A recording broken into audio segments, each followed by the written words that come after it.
The 9,963rd meeting of the Security Council is resumed. I wish to remind all speakers to limit their statements to no more than 3 minutes in order to enable the Council to carry out its work expeditiously.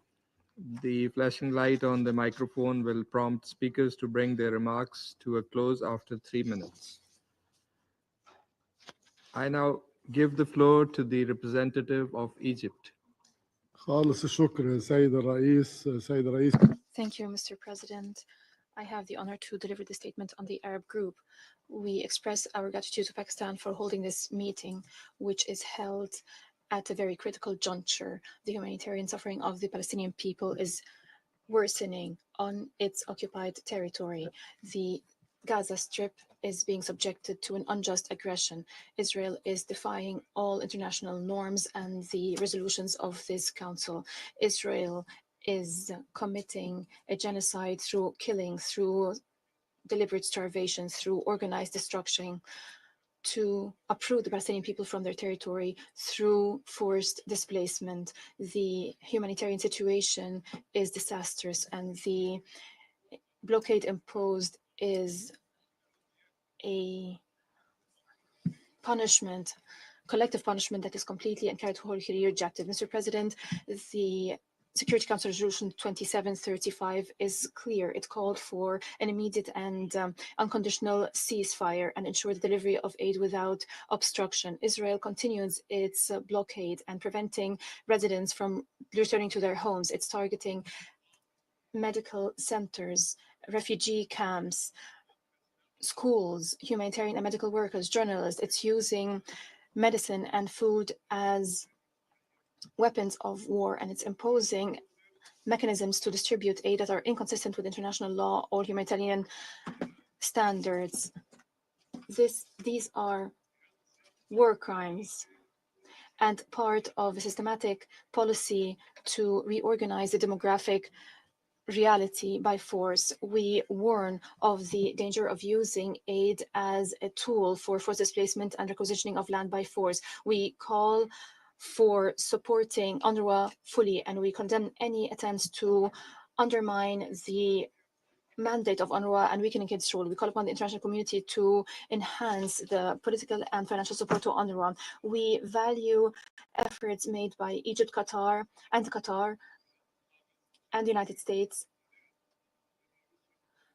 rather by Egypt and Qatar, to reach a ceasefire agreement and ensure the delivery of delivery of aid in a sustainable and safe way to alleviate the humanitarian disaster. We also condemn the violations in the West Bank and the East Jerusalem, and we condemn the draft law that has been voted on in the Israeli Knesset today, which aims at imposing Israeli sovereignty over the West Bank and the Jordan Valley. We condemn also the actions by the Israeli army targeting places of worship in the Palestinian territories, which is a violation of international humanitarian law.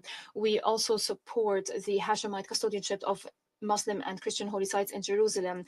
The legal and historical status quo must be maintained. We highly value the role of the Al-Quds Committee and also Beit al-Mal, Al-Quds agency that defend Jerusalem, and we value the resistance of the people of Jerusalem. We welcome the adoption of GA resolution at the emergency special session on the 12th of June 2025. We call upon the Security Council to implement this resolution fully to end the occupation and stop the massacres and ensure the protection of civilians. We call upon the international community to bear its responsibility to end the aggression and lift the blockade on Gaza and all the Palestinian territories and provide protection to the people and ensure accountability to restore decent life in Gaza.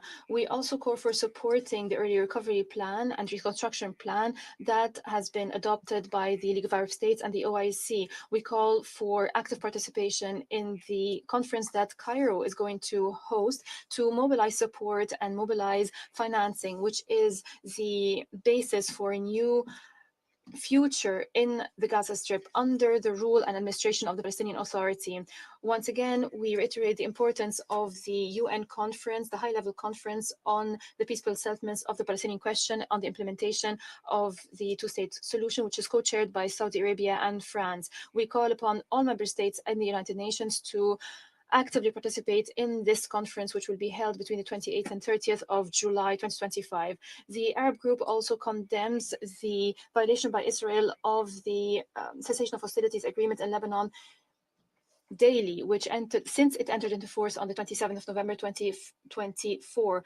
The violations are by air and by land. Daily strikes are being launched, killing and injuring hundreds. Conversely, Lebanon is abiding by all provisions of this agreement in full. It is working on implementing those provisions resolutely and promptly. The Arab group condemned the persistence of Israeli occupation of 5 border points in southern Lebanon. Also, it has established 2 buffer zones inside Lebanese territories and prevent any access to these buffer zones. The occupation is also preventing the full deployment of the Lebanese army south of the Litani, and it's obstructing the freedom of movement of UNIFIL forces, of UNIFIL personnel, and preventing them from reaching some of the border points. All this is a flagrant violation of the sovereignty of Lebanon, of Resolution 1701, and a flagrant violation of the cessation of hostilities agreement. The Arab group believes the Security Council must fulfill its responsibility and compel the occupying power to fully withdraw and immediately and without conditions from the occupied Lebanese territories. We commend the progress by the Lebanese army south of the Litani, making progress in ensuring that only the state possesses weapons and extend the authority of the state. We call for providing support to Lebanon in reconstruction, and we stand by Lebanon in maintaining its stability. Mr. President, the Arab group expresses its condemnation of Israel's persistence in violating Syrian sovereignty through its recent airstrikes on Damascus. The Arab group condemns this aggression, which constitutes a flagrant attack on the sovereignty of an Arab state, and affirms that these attacks represent a serious violation of international law and the Charter of the UN. The group affirms that Syria's security and stability are an integral part of the regional and international security system and architecture, and that preserving its sovereignty and territorial integrity represents an uncompromising Arab and international commitment. Also, we stress the need that the political process needs to be comprehensive, and we need to end the threat of FTFs and terrorist groups. Israel's continued violation of the sovereignty of Arab states poses a threat to collective, regional, and international security and undermines the credibility of the international order. The Arab group, while condemning these aggressive policies, calls on the Security Council to take immediate action and assume its responsibilities in confronting these violations, and to compel Israel to immediately cease its aggression and to comply fully with international law and to withdraw from all occupied Palestinian, Syrian, and Lebanese territories. Mr. President, I would like to speak also in my national capacity. So please put yourself in the position of a Palestinian citizen in Gaza, suffering from attacks and fierce crimes for more than a year and a half, killing more than 58,000 martyrs. Let each of you imagine that your children are being killed in front of your own eyes, and they will join more than 17,000 other children killed. Imagine yourselves being displaced more than 10 times. You're being subjected to the worst starvation campaign in the current century. You demand the right to life, and this request is rejected because of an Israeli desire for blind revenge. Mr. President, in this painful context, Egypt would like to stress the following. Egypt will continue its mediation efforts in coordination with Qatar and the United States to establish an immediate and lasting ceasefire, the release of hostages and prisoners, opening crossings, and enforce aid entry into Gaza without any obstacles. Egypt, once this agreement is reached, will host an international conference to support the international plan for the reconstruction of Gaza in full cooperation with the State of Palestine and the UN. Egypt also demands that the Security Council would adopt a resolution that would compel Israel to end its aggression against Gaza and implement Security Council resolutions, particularly Resolution 2735. This is a responsibility that cannot be disavowed. Such a resolution would strengthen the negotiations and motivate the achievement of a ceasefire. 3. Egypt also demands the immediate intervention of the international community to lift the Israeli blockade on Gaza and end the starvation aimed at bringing Gaza Strip to the brink of famine, and allow the UN and its partners to carry out humanitarian work after it's been clear to everyone that the international community rejects the current Israeli model and in its heart the Gaza Humanitarian Organization, because it contradicts with international humanitarian law and humanitarian principles. And it has turned into a trap for killing that has claimed the lives of hundreds of civilians. Let's be frank, this is not a humanitarian mechanism. It is a tool to insult human dignity, to starve and to kill. Egypt also stresses its categorical rejection of any plans aimed at establishing the so-called humanitarian cities in the southern of Gaza. Egypt considers these plans forced displacement and a war crime that should not be tolerated under any justification. 4. Egypt stresses two things. The first, to enforce accountability for the crimes committed by Israel, that it's being bragged by a number of its officials, in particular against the children, that Israel kills them on a daily rate that is equivalent to an entire classroom. The second is that Israel must be obliged to compensate for the damage that it has caused. It is not fair for Israel to be allowed to destroy the Gaza Strip time and time again for the international community to pay the bill. Accountability and compensation are the only solution to deter the offender from repeating crimes.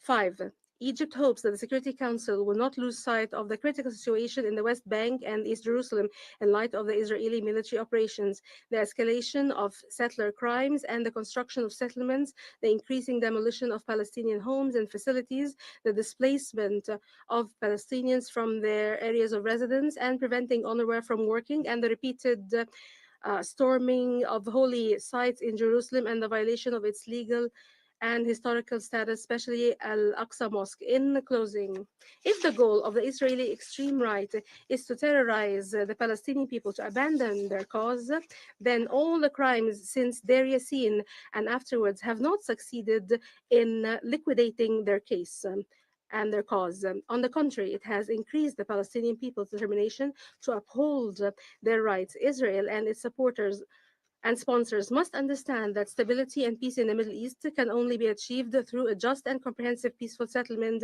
of the Palestinian question on the basis of ending the occupation and enabling the Palestinian people to enjoy their independent state on the borders of June 4th, with East Jerusalem as its capital.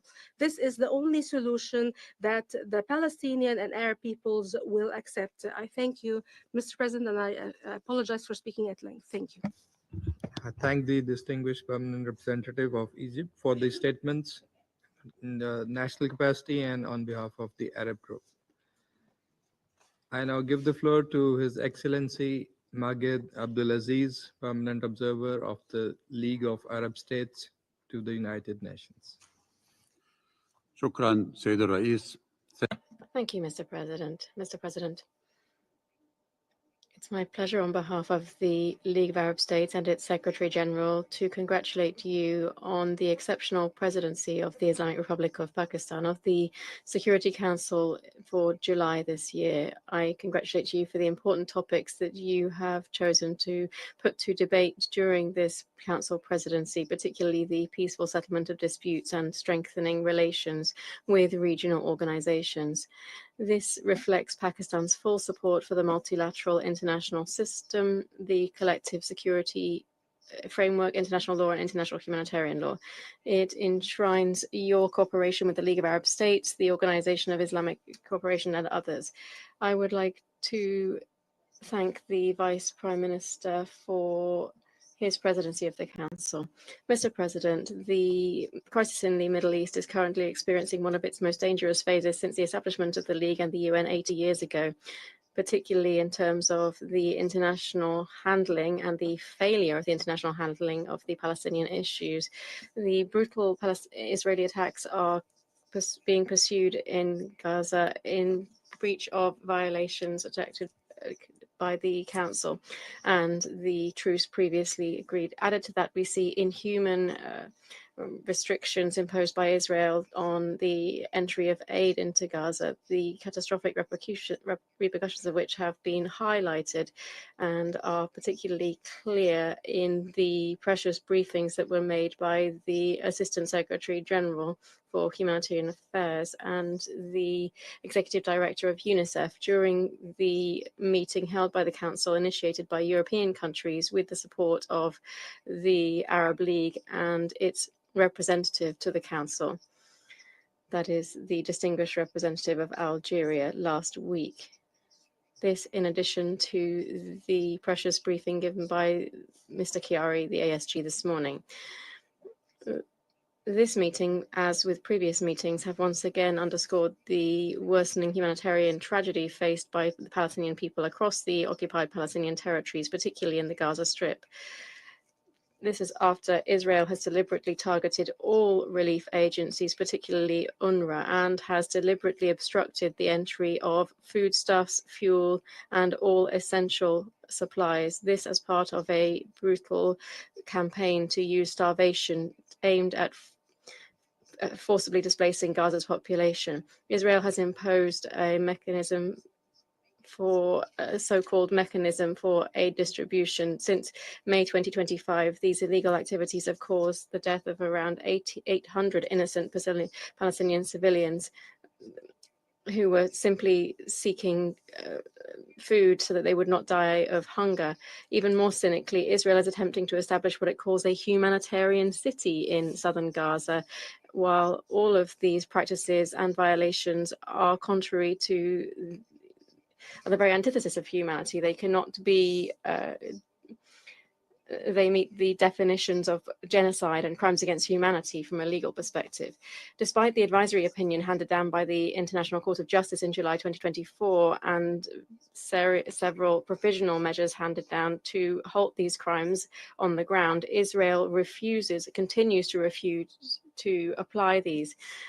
Likewise, with regard to all resolutions adopted by the Security Council to impose a ceasefire, Israel also refuses to ensure the large-scale entry of humanitarian aid and relentlessly pursues the forced displacement of Palestinians from Gaza under the pretext of eliminating the Hamas movement. Israel continues to refuse to recognize the independent state of Palestine and, along with its allies, to obstruct its full membership to the United Nations.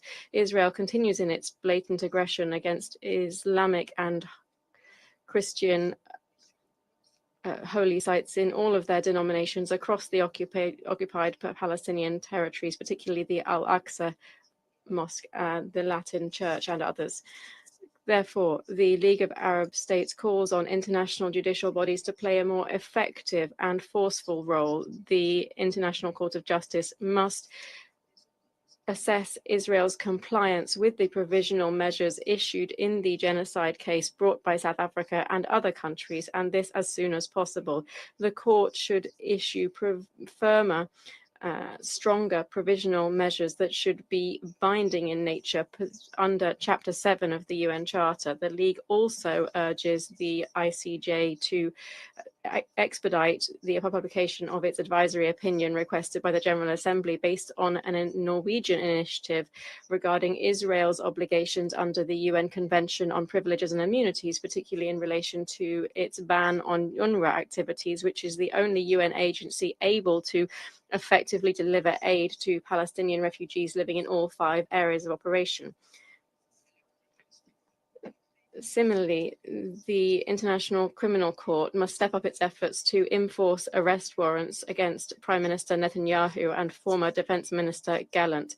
It's essential to include in the arrest warrants other members of the extremist Israeli government whose hands are also stained with blood, and to bring them to justice. In a few days, the International Conference for the Implementation of the Two-State Solution will be held.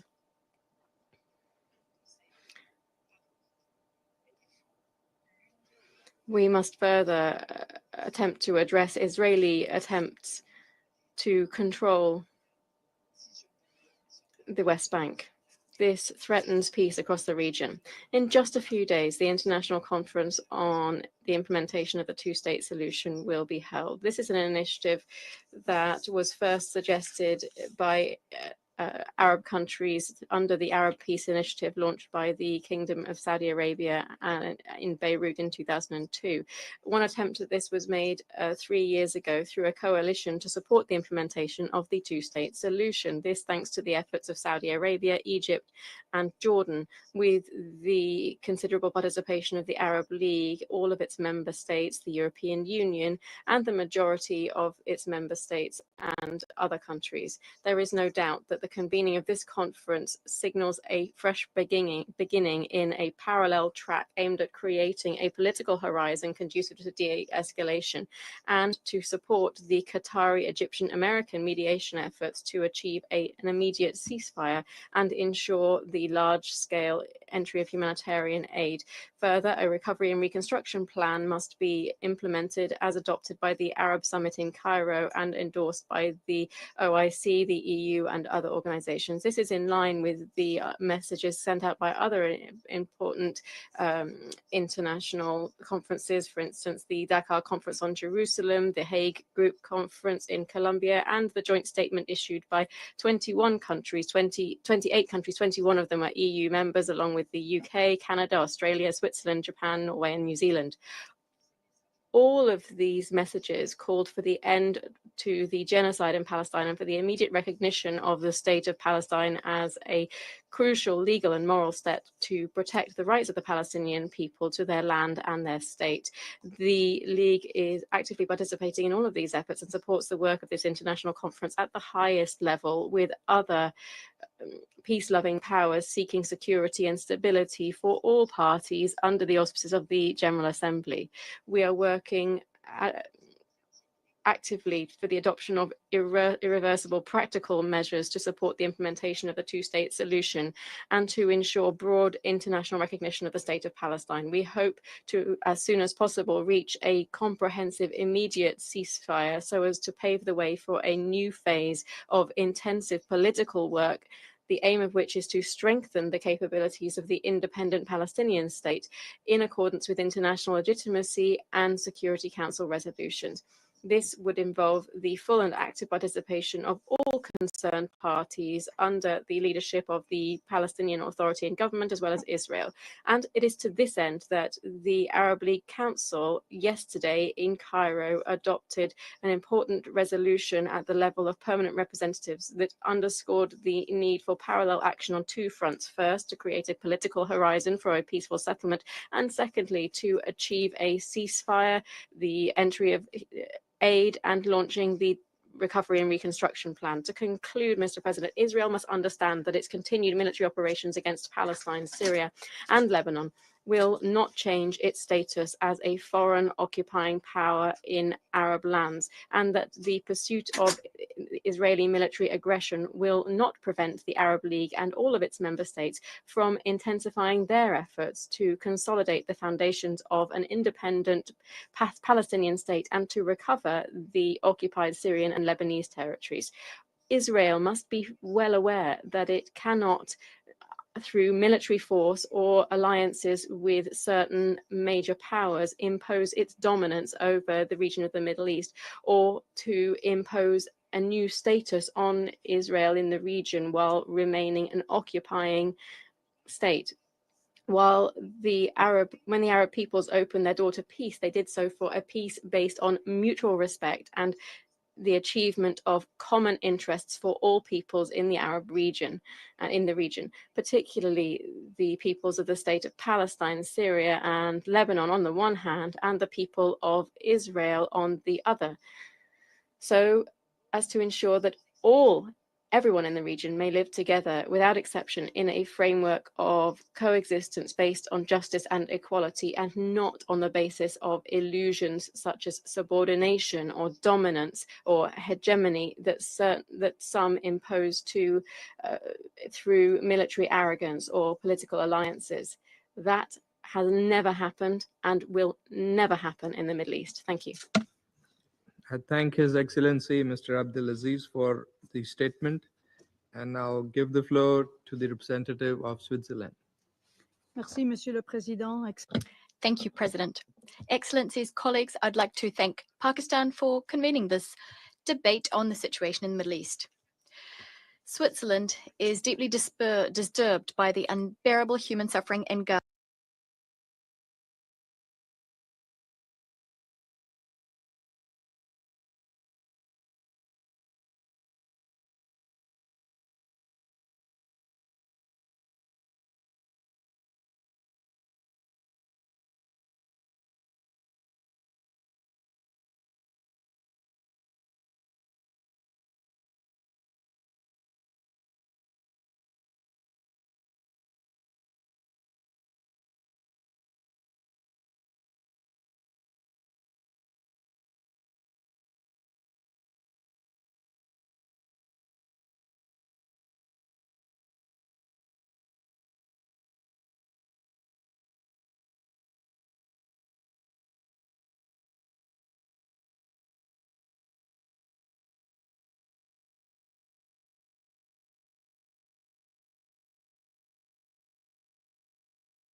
is essential to eliminate the root causes of conflict, de-escalate tensions, and restore peace and stability in the Middle East. In these testing times, let us reaffirm the Council's relevance to foster a just, inclusive, and durable peace across the region. I thank you. Representative of Kazakhstan for the statement, and now give the floor to the permanent representative of India. Mr. President, I thank you for convening today's quarterly open debate. Today's meeting takes place against the backdrop of a persisting humanitarian crisis in Gaza. Intermittent pauses in hostilities are not enough to address the scale of humanitarian challenges confronting the people who grapple daily with acute shortages of food and fuel, inadequate medical services, and lack of access to education. The health and education situation is particularly troubling. The WHO estimates that around 95% of all hospitals in Gaza are damaged or destroyed. The Office of the High Commissioner for Human Rights reports that more than 650,000 children have had no schooling for over 20 months. The way ahead is clear, and India has been consistent in this regard. The ongoing human suffering must not be allowed to continue.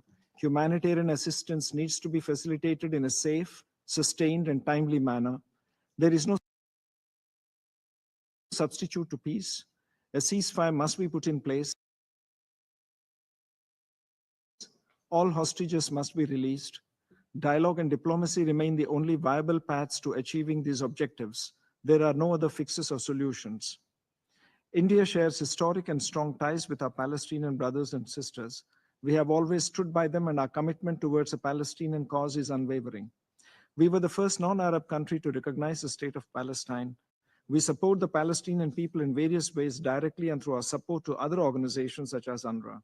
Our endeavor is to make a tangible impact on the daily lives of the Palestinians by implementing projects in diverse sectors. India is currently implementing projects valued at more than $40 million. Mr. President, India reiterates that the pathway to enduring peace is rooted in a two-state solution, one that establishes a sovereign, viable, and independent state of Palestine within recognized and mutually agreed borders, living side by side with Israel in peace. India takes note of the high-level international conference on the implementation of a two-state solution scheduled next week. While engaging in a forward-leaning and constructive manner, it's our hope that this conference would pave the way for concrete steps towards achieving a two-state solution. Mr. President, in conclusion, India underscores its readiness to contribute to efforts that are aimed at shaping a political horizon that restores hope for the Palestinians and achieving sustained peace in the Middle East. I thank you, Mr. President. Thank the permanent representative of India for the statement, and now give the floor to the permanent representative of Morocco. شكرا سيدي الرئيس. Thank you, Mr. President.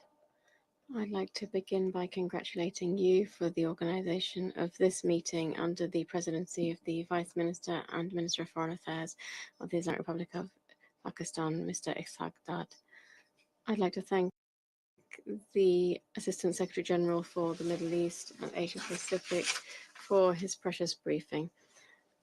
President, Gaza has for 2 years been experiencing unprecedented humanitarian suffering, which is increasingly somber day by day. A terrifying number of victims have died, in the majority of whom are women and children, in addition to the large-scale destruction and the obstruction of entry of food, water, medication, and humanitarian aid in flagrant violation of international humanitarian law and international law.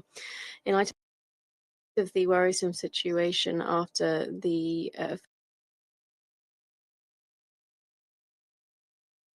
failure of the ceasefire in the Gaza Strip, His Majesty Mohammed VI, may God protect him, launched a call for the 34th summit that was organized in the Sister Republic of Iraq. And his message was that, firstly, the immediate cessation of military activities and the return to the negotiating table to relaunch the truce agreement in order to ensure a final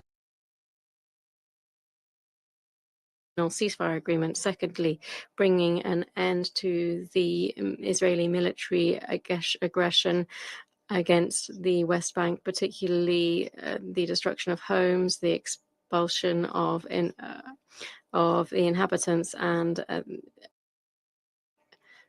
thirdly, guarantee the pursuit of humanitarian aid, particularly medical and food products towards Gaza, and non-obstruction under any pretext. 4, preserve the role of UNRWA and provide it with the necessary support to be able to carry out its mandate as entrusted by the international community for the benefit of civilians. 5, implement a comprehensive roadmap to launch a reconstruction plan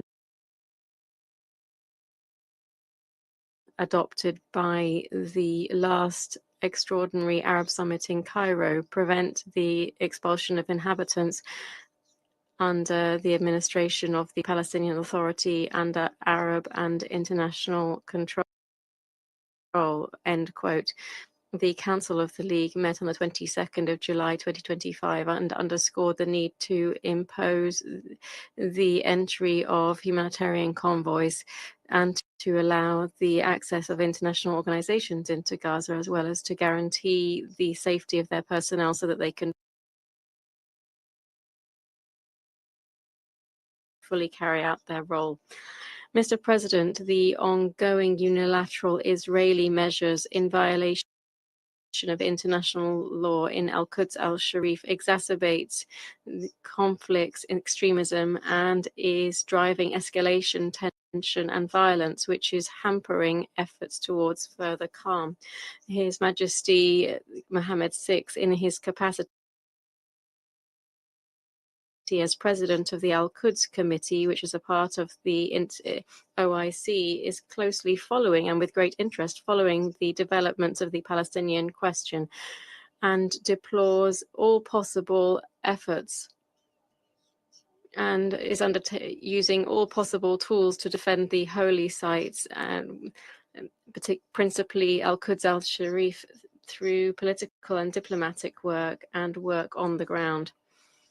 This is being undertaken by the Beit Mal Al-Quds Agency, the section of the Al-Quds Committee that operates on the ground through specific plans and projects to protect the civilizational and holy spirit of the holy city, and to improve the living conditions of the inhabitants, to support their resilience and ensure that they can continue to reside in Al-Quds. President, the Kingdom of Morocco submits its unchanged position on the Palestinian question. This is the key to peace and stability in the Middle East in the context of an internationally agreed agreement, and for an independent Palestinian state behind the 4th of June 1967 borders with East Jerusalem as its capital, of which the Gaza Strip is an integral part. The Kingdom of Morocco believes that the two-state solution is the very foundation for the achievement of continued stability in the region. Despite a series of crises and challenges, this solution remains the only realistic outlook for the peaceful, comprehensive settlement of the conflict. The two-state solution is a solution where there are only winners, no losers. Palestinians would acquire their freedom and dignity and independence, and Israelis would guarantee their security, stability, and the entire region would garner promising opportunities for development and progress. In this context, states participating in the 5th meeting that was held in Rabat in last May, organized together between the Kingdom of Morocco and the Netherlands, reaffirmed the need to step up collective efforts to ensure appropriate conditions for the settlement on a basis of two states living side by side in peace and stability. In conclusion, I wish to welcome the efforts made by the Kingdom of Saudi Arabia and the Republic of France for the joint presidency of the International High-Level Conference for the Implementation of the Two-State Solution in New York between the 28th and the 30th of July this year. We hope that this conference will lead to crucial results for the Palestinian question and will be able to contribute to reaching a just, lasting peace in the region. Thank you very much. I thank the permanent representative of Morocco for the statement, and now give the floor to the representative of the Bolivarian Republic of Venezuela.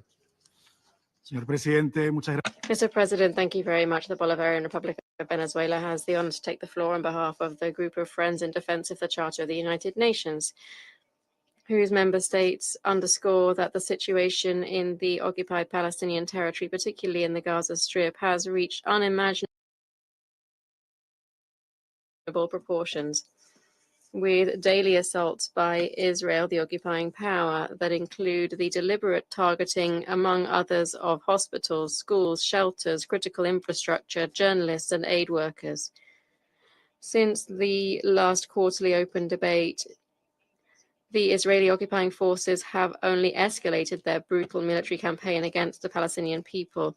We are witnessing systematic and deliberate acts intended to destroy, in whole or in part, a people who have been dispossessed, forcibly displaced, and dehumanized for decades. This is proven, among other things, by stark figures. To put this in perspective, since the breach of the ceasefire in March, more than 6,400 Palestinians have been killed in Gaza, including women and children, bringing the total death toll since October 2023 to over 58,000. These are not statistics. They are lives that have been extinguished by Israel, the occupying power, which continues to operate with impunity and with blatant disregard for international law. And so we're forced to ask, what can be expected in 3 months' time when we meet again in this chamber on the eve of the second anniversary of this ongoing tragedy? Now, Mr. President, in parallel, the situation in the rest of the occupied Palestinian territory, particularly in the West Bank, is not much different, as is evidenced by the ongoing calculated destruction of homes and infrastructure and the forced displacement of entire communities in a clear attempt to alter the demographic or territorial character of the state of Palestine as part of the illegal occupations, blatant and illegal schemes to colonize and annex the Palestinian land. In Masafa Jata, for instance, Israel is preparing to demolish 12 Palestinian villages under false military pretext, threatening thousands with forced transfer, while also planning to further expand its illegal settlements. Such acts are part of a broader and more long-standing policy aimed at creating facts on the ground, which violate its inter alia Security Council Resolution 2334 and the Fourth Geneva Convention. This illegal settlement campaign has further been accompanied by a growing wave of Israeli settler violence, resulting in the killing of civilians, including children, and the destruction of property, all with a clear aim of driving the Palestinian people off their land. Mr. President, the humanitarian situation on the ground is, to say the least, catastrophic and absolutely unsustainable. In this context, we cannot but stress once again the importance of urgently achieving an immediate, unconditional, permanent, and fully respected ceasefire, both in Gaza and in other areas under attack by the occupying power, as well as the need to take urgent steps to halt the provision or transfer of arms, munitions, and related equipment to Israel in all cases where there are reasonable grounds to suspect that they might be used in the occupied Palestinian territory, including East Jerusalem, as is stipulated in General Assembly Resolution ES 1024. We cannot overemphasize this. It is of utmost importance for creating the conditions that are needed on the ground to facilitate the work of humanitarian actors in providing rapid and unhindered support and assistance to Palestinian civilians in desperate need today, in a consistent and safe manner and at scale. We also call for the release of all hostages and detainees, including the thousands of Palestinians who for years have been held captive in Israeli prisons and detention centers. Mr. President, along these same lines, we condemn in the strongest terms the creation of the so-called Gaza Humanitarian Foundation. This is a scheme that has aimed to replace legitimate humanitarian access, including by the UN and above all by UNRWA, with a militarized system of deprivation. This system has become a death trap in which starving, displaced, and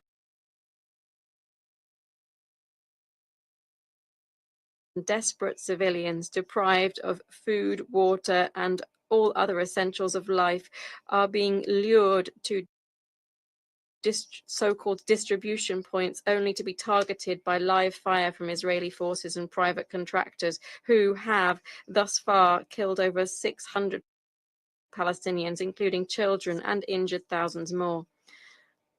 We have to say this clearly. This is not humanitarian aid. It is weaponized hunger. It is collective punishment. It is a grotesque distortion of international humanitarian principles, and it must end immediately. We reiterate in this regard our call for an end to ongoing efforts to dismantle UNRWA, a pillar of humanitarian relief and human rights protection for millions of refugees of Palestine.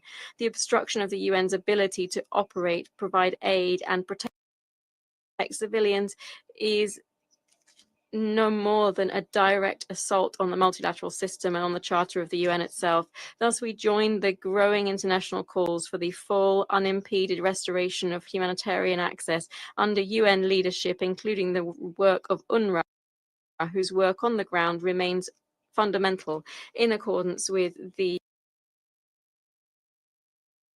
General Assembly mandate. Similarly, we renew our support for the start of a major multi-year reconstruction plan for Gaza with international support swiftly mobilized based on the Arab and OIC Gaza Relief and Early Recovery Plan in full coordination with the State of Palestine.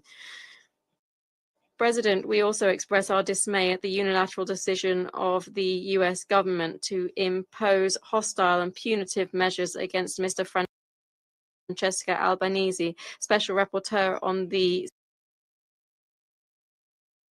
situation of human rights in the occupied Palestinian territory since 1967. We underscore that this latest attack of the US government against Mr. Francesca Albanese is not only compounds other concerning measures and actions taken by the occupying power in recent years, it remains in contempt of international law and continues to fail in implementing binding Security Council resolutions on the question of Palestine. And specifically, this should be understood more importantly as a part of a systematic joint campaign aimed at discrediting, intimidating, penalizing, and targeting international officials who, under the auspices of the UN, exercise their legitimate mandated functions in relation to the question of Palestine. Therefore, we call for their immediate end. In this vein, we must also refer to another unlawful, irresponsible action of the US government in recent weeks. That is the airstrikes conducted on the 22nd of June this year in complicity with Israel against 3 peaceful Iranian nuclear facilities. This was, as we all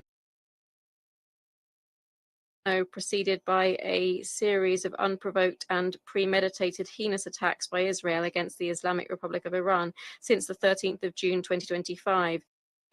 These attacks resulted in more than 1,000 innocent civilians' deaths, while leaving many thousands others wounded. We call for an immediate end to the threats of the use of force against Iran, while reiterating the content of the special communiques issued by our grouping on the 14th and 23rd June 2025 and cautioning of the direct implications on regional and international peace and security. Mr. President, all of this makes us emphasize once again the importance of redoubling international efforts to effectively and immediately advance towards a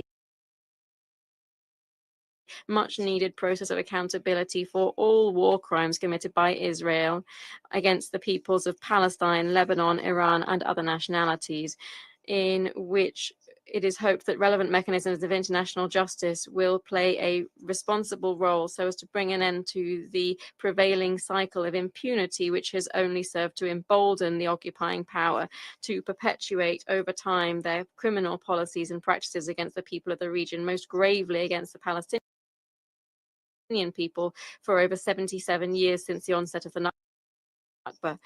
We further caution against the acquiescence and omission of the United Nations and the international community as a whole in the face of the occupying power's persistent contempt for international law, including its actions aimed at escalating tensions on the ground, as exemplified by its recurrent brutal attacks on the region. The failure to act against such gross violations of Israel will end up only further eroding the rule of law at the international level and weakening the credibility of the multilateral system, while at the same time normalizing its further commission of egregious crimes. In this context, it's important for all of us to be clear. What we are currently witnessing, particularly in Gaza, is not a security operation, but the dismantlement of an entire people's existence. It is a war not only against the Palestinian people, but against international law, against human dignity, and against the very tenets and aspirations enshrined in the UN Charter, which we as signatories to that historic treaty have pledged to defend. This brings us once again to reiterating the importance of ensuring that Security Council resolutions on the question of Palestine are both fully respected and implemented. Mr. President, before concluding, our group renews its firm support to the just Palestinian cause, as well as its unwavering solidarity with the Palestinian people and their ongoing struggle for the realization of their inalienable right to self-determination and freedom, including the independence of a sovereign and viable state of Palestine based on the pre-1967 borders and with East Jerusalem as its capital, on the basis of the two-state solution, and that also guarantees the right of return of the refugees of Palestine in line with relevant UN resolutions.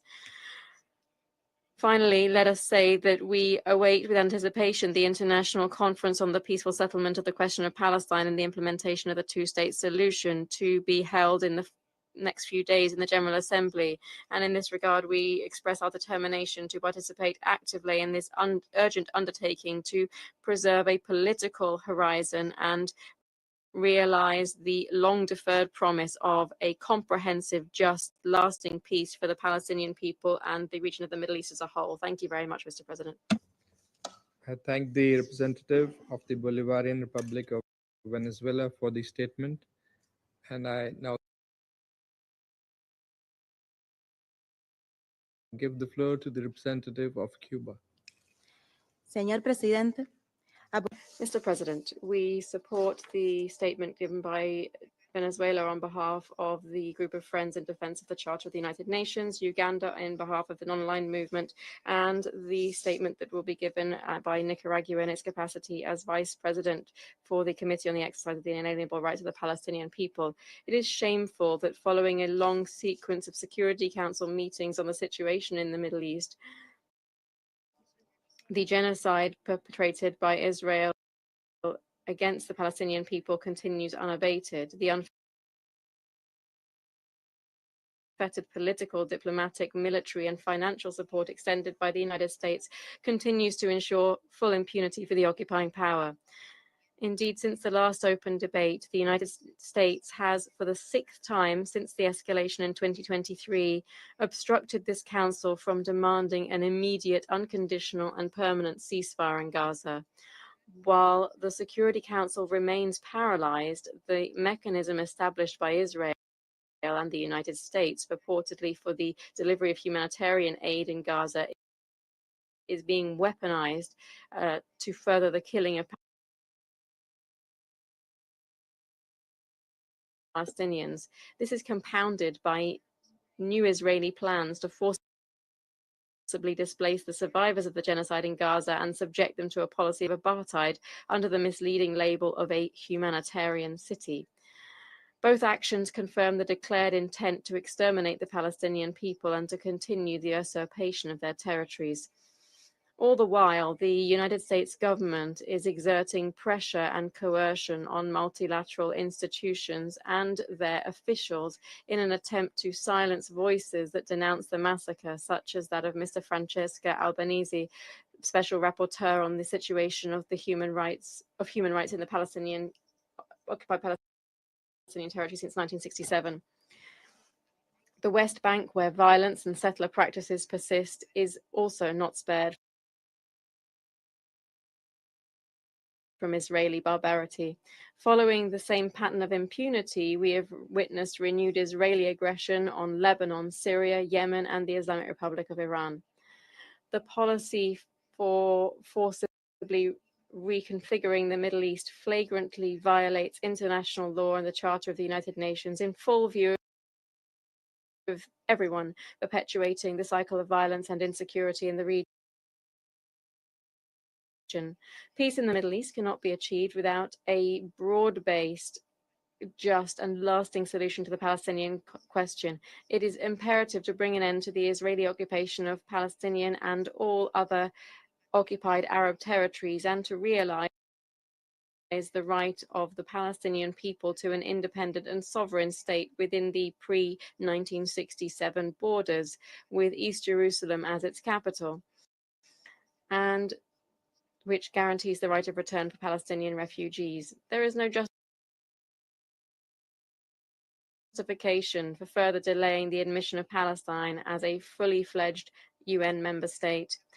We hope that the high-level international conference on the peaceful settlement of the question of Palestine and the implementation of the two-state solution, to be held from the 28th to the 30th of July this year, will contribute to this noble objective and will take into account the legitimate aspirations and demands of the Palestinian people, to whom Cuba reaffirms its unstinting support and solidarity.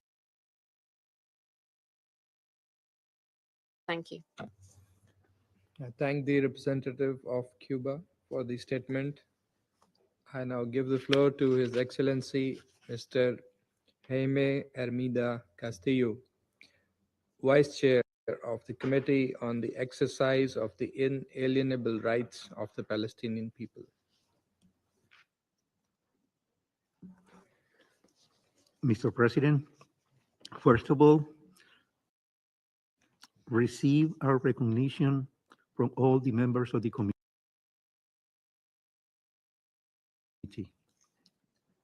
because of your leadership and determination.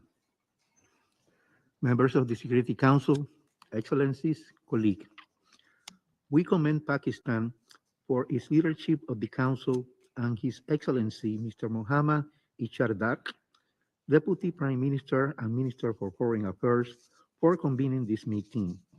We appreciate the briefing by Assistant Secretary General Khaled Kiari. As today, 655 days of relentless carnage has ravaged the Gaza Strip. Since Israel broke the ceasefire on 18 March 2025, Gaza has plunged further into catastrophe at an unimaginable scale. The renewed military assault, alongside a reimposed blockade, now past its 100th day, has devastated already fragile humanitarian conditions, now deteriorating faster than at any point in the past 20 months. The suffering unfolding before our eyes is more than just a humanitarian emergency. It has become our moral litmus test, and we are failing. The so-called Gaza Humanitarian Foundation, introduced on 27 May, replaced 400 UN-operated aid points with only 4 militarized sites. This has become killing zone.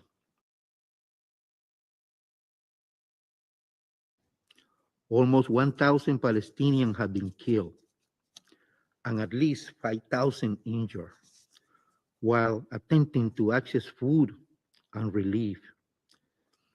Starving people are being shot in overcrowded areas where there is no safety, no shelter, and nothing left of human dignity. This is not humanitarian assistance, but a deliberate and calculated infliction of suffering in violation of international law and UN Resolution 2735. Israel's continued relentless and disproportionate military operation on Gaza has killed over 58,000 Palestinians and wounded 140,000, the majority of whom are children, women, and other vulnerable civilians. A staggering toll that reflects no statistic, but lives, entire families, and futures erased. We urge once more the Security Council to hear the cries of a defenseless people and act on the international community deep concern. It must condemn Israel's strike on displaced civilians and those searching for food, and demand full, safe, and sustained aid, access for people long denied the basic of life. With growing alarm, many member states and humanitarian organizations now reject the so-called Gaza Humanitarian Foundation as dangerous and ineffective,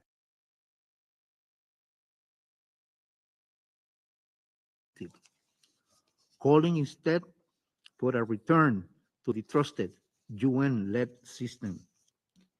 Israel's military strike on the 9th of July on 6 Palestinian children fetching water in Nuseirat came mere days after the country's formal listing in the Secretary General CAAC report of June 2025 for grave violation against children. The Palestinian people continue to be systematically targeted with no accountability, no protection, and no international action. This is not an accident. It is impunity, unmasked, and must be stopped. Meanwhile, in the occupied West Bank, Israeli military raids, settled violence, and systematic demolition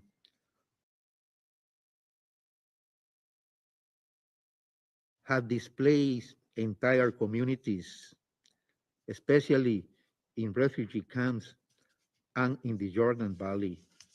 As of the 9th of July, 958 Palestinians have been killed. These are not isolated incidents, but a systematic campaign to force Palestinians off their land and entrench this illegal occupation and its annexation schemes.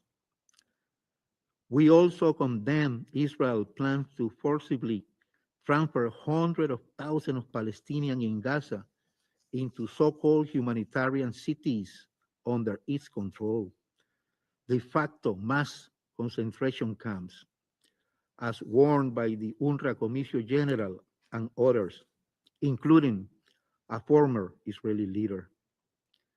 This latest forced displacement towards Rafah denied Palestinians their rights, dignity, and any future in their homeland.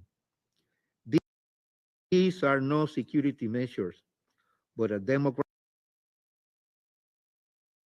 engineering strategy that we categorically condemn.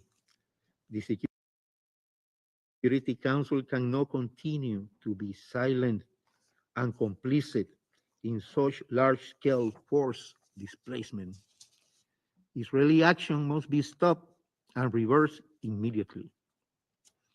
The committee welcomed the June 25 report on the UN Special Rapporteur on the situation of the human rights in the Palestinian territory, which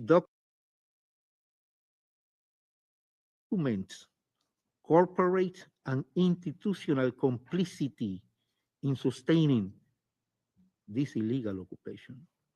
However, 1 year after the July 2024 International Court of Justice advisory opinion ruling deeming Israel occupation unlawful, the Security Council inaction remain a great moral failure, enabling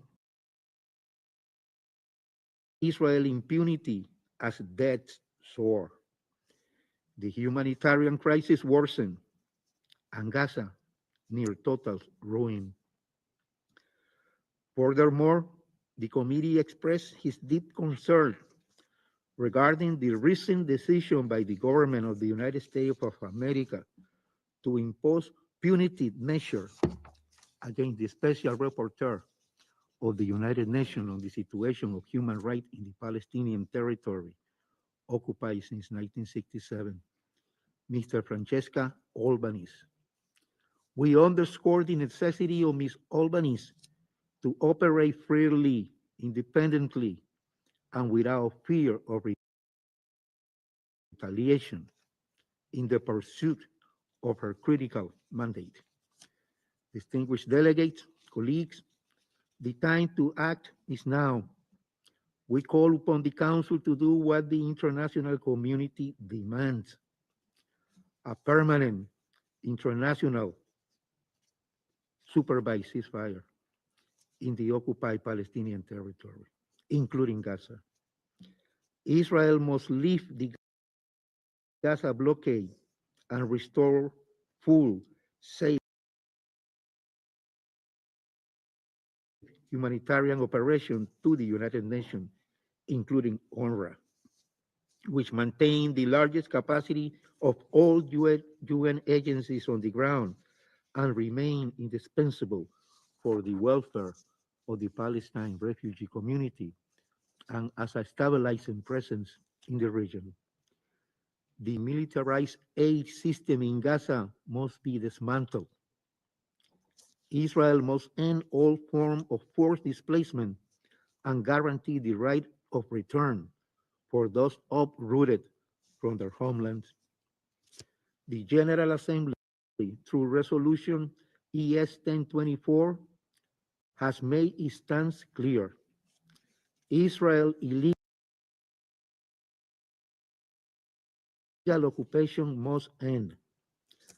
With less than 3 months to act on the resolution, we urge Israel to immediately halt all unlawful measures that entrench control and risk permanent annexation of the occupied Palestinian territory, including East Jerusalem, including a complete halt to all settlement activities and settler terror and encroachment on Palestinian communities. Today's Security Council debate presents a critical opportunity to reaffirm the global commitment to ending the occupation and ensuring accountability. We commend the cultures, Saudi Arabia and France, for the swift and truthful leadership in rescheduling the resumption of the high-level conference on the implementation of the two-state solution to 28-30 July 2025. As violation against Palestinians persists, the Security Council must seize this momentum to deliver coordinated, urgent, unified, and concrete immediate action to end Israel's military onslaught and occupation, and to secure a just peace that ensures the rights of the Palestinian people, including to self-determination and the independence of the State of Palestine. We also urge the Security Council to align itself with the broad consensus expressed by the General Assembly and recommend the admission of the State of Palestine as a full member of the United Nations. The systematic decimation of the Palestinian people, the annexation of their land, and the erasure of their future are accelerating. The international community must act decisively and without delay. We must respond with meaningful, coordinated action. The Palestinian people's right to self-determination and the independence of the State of Palestine, with its Jerusalem as its capital, must be realized in line with international law and relevant UN resolution without any further delay. I thank you on behalf of the committee. I thank His Excellency Mr. Almeida Castillo for his statement. I now give the floor to His Excellency Mr. Stavros Lambrinidis, Head of the Delegation of the European Union to the UN. Thank you, Mr. President. I have the honor to speak on behalf of the European Union and its member states, the candidate countries North Macedonia, Montenegro, Ukraine, the Republic of Moldova, Bosnia and Herzegovina, and the EFTA country Iceland, as well as Andorra and San Marino, align themselves with this statement. Mr. President, the European Union remains strongly committed to peace, security, and stability in the Middle East. We welcome the recent cessation of hostilities between Israel and Iran. The EU has always been clear that Iran must never be allowed to acquire a nuclear weapon, and we urge Iran to comply with the legally binding nuclear safeguard obligations under the Non-Proliferation Treaty. In this context, we express our full support to the IAEA and Director General Grossi. The European Union will continue to contribute to all diplomatic efforts aimed at de-escalating tensions and reaching a lasting solution to the Iranian nuclear issue, which can only be achieved through negotiations. The EU calls for an immediate ceasefire in Gaza and the unconditional release of all hostages, leading to a permanent end to hostilities. The EU continues to fully support the mediators, the United States, Egypt, and Qatar. It deplores the dire humanitarian situation in Gaza, the unacceptable number of civilian casualties, and the levels of starvation. The EU calls on Israel to fully lift its blockade on Gaza, to allow immediate, unimpeded access and sustained distribution of humanitarian assistance at scale into and throughout Gaza, and to enable the UN and its agencies and humanitarian organizations to work independently and impartially to save lives and reduce suffering. Israel must fully comply with its obligations under international law, including international humanitarian law. The EU deplores the refusal of Hamas to hand over the remaining hostages. We stress the essential role of the UN and its agencies, notably UNRWA, which provides crucial support to the civilian population both in Gaza and the wider region. Mr. President, given the catastrophic humanitarian situation in the ground in Gaza, EU High Representative Kaja Kallas entered into a dialogue with Israeli authorities on the humanitarian situation. Following this dialogue between the EU and Israel, Steps have been agreed by Israel to improve the humanitarian situation in the Gaza Strip. The European Union expects the immediate and full implementation of these steps. The EU strongly condemns the further escalation in the West Bank, including East Jerusalem, following increased settler violence, the expansion of illegal settlements, Israel's military operation, and increased terrorist attacks against Israel. The EU will continue to work on further restrictive measures against extremist settlers and against entities and organizations that support them, as well as against Hamas. The European Council reaffirmed the EU's commitment to a lasting and sustainable peace based on the two-state solution, and we are ready to contribute to all efforts towards the solution and call on all parties to refrain from actions that undermine this viability. The EU will continue supporting the Palestinian Authority and its reform agenda. In this context, we look forward to the high-level international conference for the peaceful settlement of the question of Palestine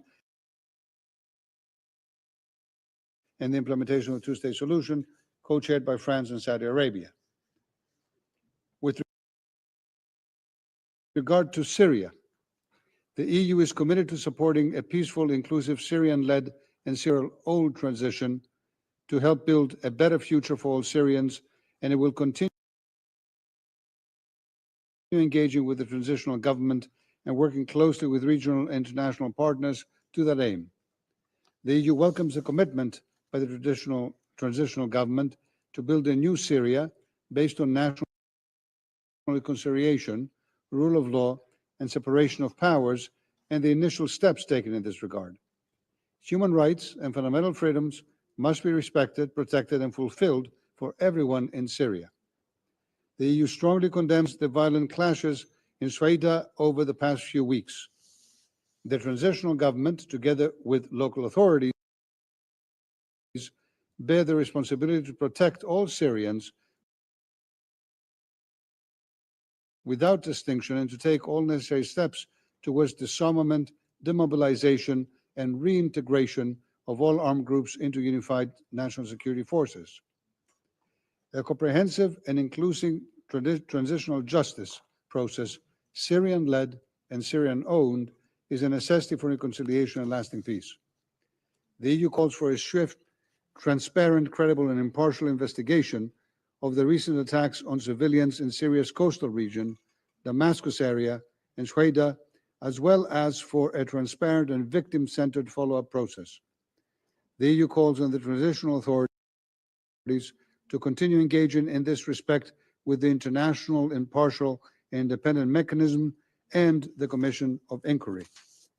The EU also expresses its full support to the important work of the Independent Institution on Missing Persons in the Syrian Arab Republic. And we condemn any unilateral foreign military action and presence, as well as attempts to undermine Syria's stability and prospects for a peaceful transition, including through foreign information manipulation and interference. The EU in particular expresses deep concern at recent strikes in Damascus and in southern Syria, which jeopardize the lives of civilians and risk further fueling sectarianism and undermining Syria's transition. The European Union also calls on the transitional government to pursue the fight against international terrorism, in particular Daesh and Al-Qaeda affiliates. The EU condemns the terrorist attack at the Mar Elias Church in Damascus and calls on the traditional government to ensure that those responsible are held into account. The EU calls on the traditional authorities to continue cooperating with the Organization for the Prohibition of Chemical Weapons to eliminate Syria's chemical weapons program for good. The EU will continue to play a leading role in the humanitarian funding and is committed to supporting Syria on its path towards stabilization and reconstruction. The EU lifted, I remind, all its remaining economic sanctions on Syria, with the aim to support Syria's inclusive political transition as well as its swift economic recovery, reconstruction, and stabilization, while maintaining sanctions related to the Assad regime sanctions based on security grounds, and introducing additional sanctions against human rights violators and those fueling instability in Syria. Mr. President, on Lebanon, the EU reiterates its support for the Lebanese people and welcomes the efforts of the new authorities to stabilize the economic and security situation.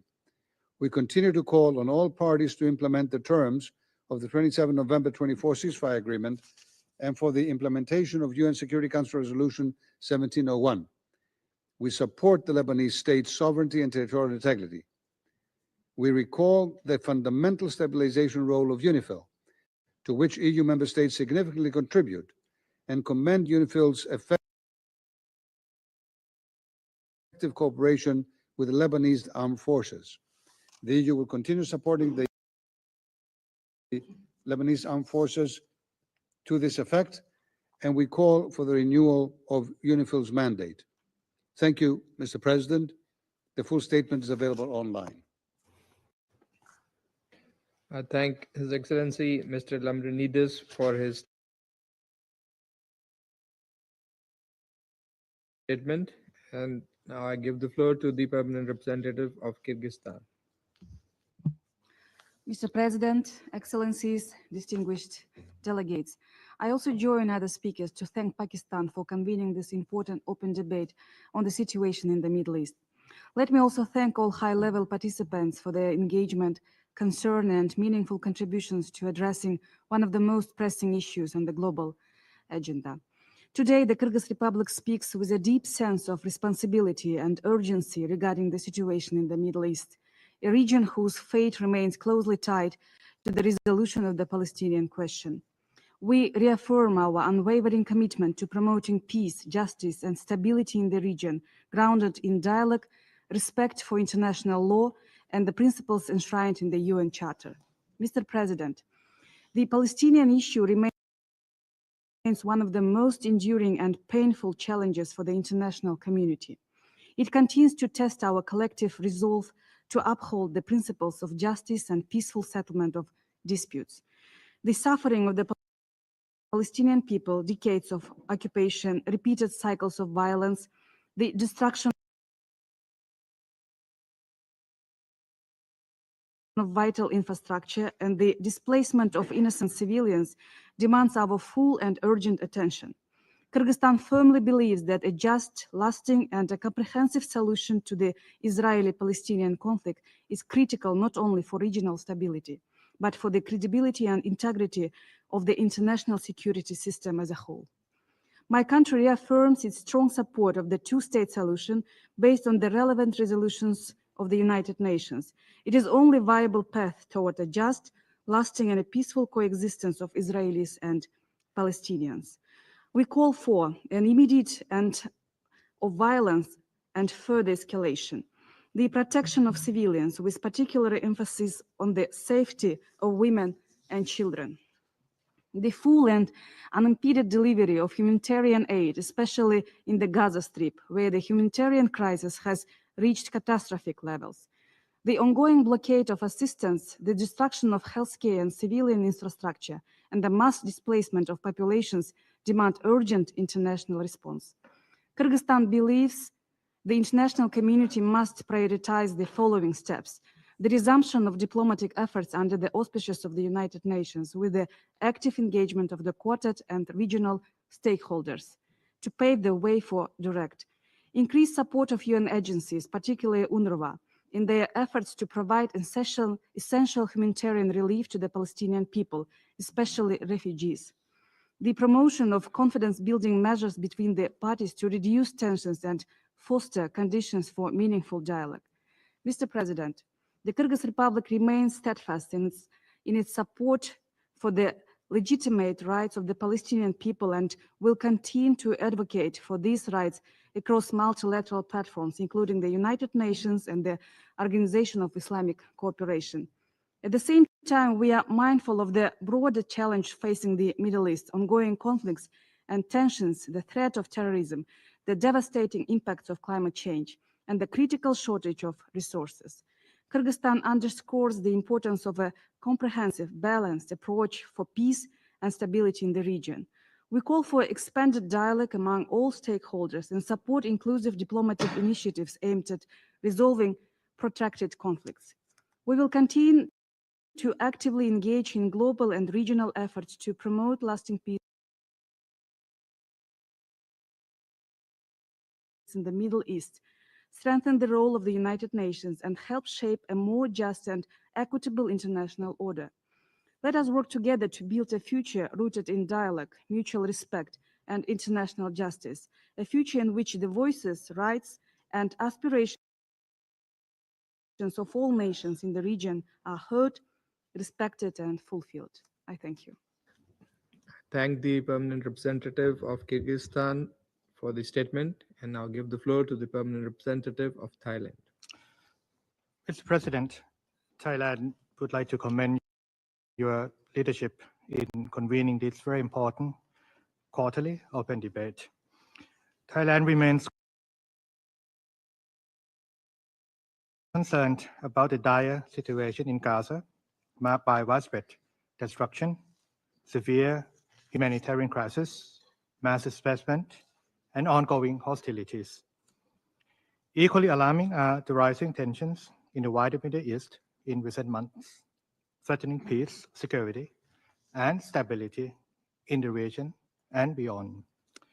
At this very critical juncture, Mr. President, Thailand wishes to highlight 4 key points.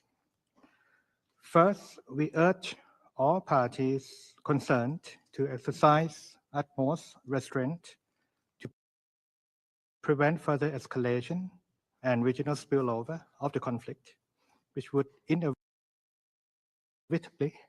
cause more suffering for innocent civilians. Thailand reiterates its firm call for an immediate, full, and sustained ceasefire in Gaza, and for the immediate and unconditional release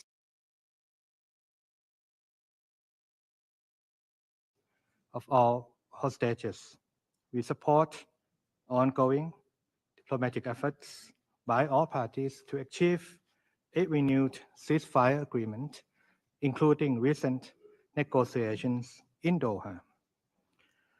Second, Thailand remains gravely concerned about the deteriorating humanitarian situation in Gaza. We emphasize that humanitarian principles must be upheld and that timely and adequate assistance must be provided to civilians in need. We reiterate our appeal to the international community to mobilize support and assistance to UNRWA and to prevent any disruption to its operations and mandate, which would further deepen humanitarian suffering on the ground. Third, in light of the widespread destruction in Gaza, Thailand underscores the critical importance of the reconstruction efforts to restore livelihoods and the well-being of the Palestinian people. We believe that such efforts are essential to paving the way for a sustainable, inclusive, and resilient recovery, which will, of course, in turn, contribute to the foundation for lasting peace and development in Gaza. Accordingly, Thailand welcomes and stands ready to support reconstruction initiatives, particularly those focused on rebuilding homes, essential infrastructure, and public facilities in close cooperation with the international community and relevant United Nations agencies. Last and most importantly, Thailand once again reaffirms our unwavering support for genuine dialogue between Israel and Palestine in line with the two-state solution, whereby the states of Israel and Palestine coexist side by side in peace, security, and mutual recognition in accordance with the international law and relevant United Nations resolutions. In this regard, Thailand is committed to engaging constructively and actively in the forthcoming high-level international conference on the two-state solution.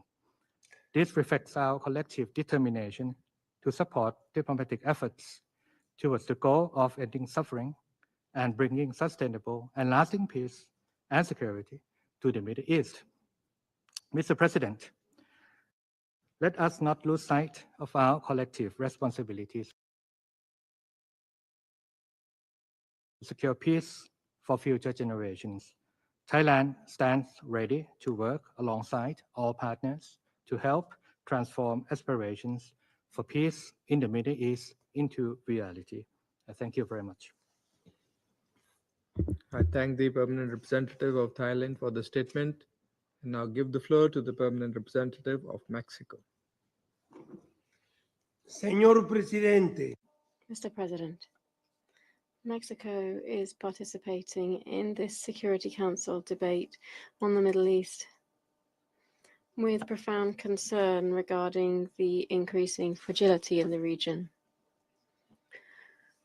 The recent escalations of violence and the latent risk of a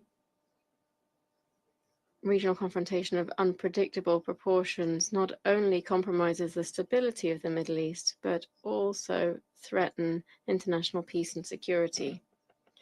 Against this backdrop, it is imperative to revitalize multilateral platforms that address the root causes of conflicts in the region. In this context, Mexico welcomes the resumption of the high-level conference on the two-state solution. The Israeli-Palestinian conflict remains perhaps one of the most long-standing within the multilateral system and holds particular significance for us due to the historical involvement of the UN.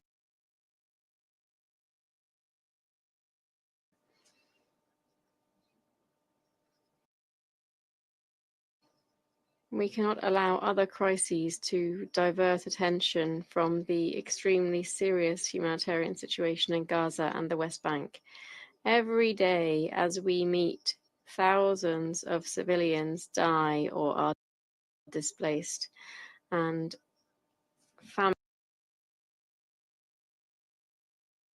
famine is spreading at an alarming rate. We have observed that the Gaza Humanitarian Foundation mechanism established by Israel for the distribution of food in the Strip is both dangerous and ineffective. Mexico condemns the use of hunger as a weapon of war and regrets policies that propose the creation of the so-called closed humanitarian city. A two-state solution for Palestine involves the reconstruction of Gaza. Economic indicators reflect a critical situation. In 2024, food prices in Gaza rose by more than 200%, and the Palestinian gross domestic product declined by 28%. Furthermore, a sustainable solution requires security guarantees both for Israel and for a future Palestinian state, in accordance with relevant United Nations resolutions. In this regard, the establishment of a lasting ceasefire is an imperative to advance in any peace effort.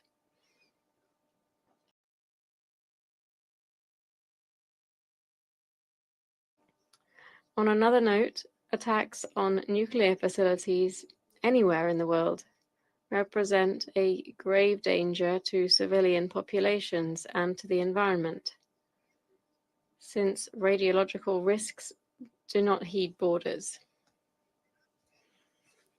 We reiterate the importance of implementing the so-called 7 indispensable pillars for ensuring